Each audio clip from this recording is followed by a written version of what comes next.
ഈ പരിപാടി ഞാൻ ഔപചാരികമായി ഉദ്ഘാടനം ചെയ്തതായി അറിയിച്ചുകൊണ്ട് നിർത്തുന്നു. കനവായി എന്നും എന്റെ മനസ്സിലെന്നെന്നും വിജയത്തിൻ പാത നൽകിടും ഗുരുകുലമായി.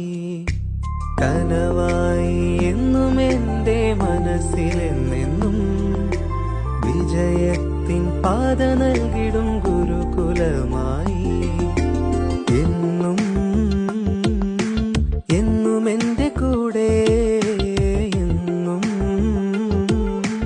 എന്നും എന്റെ കൂടെ.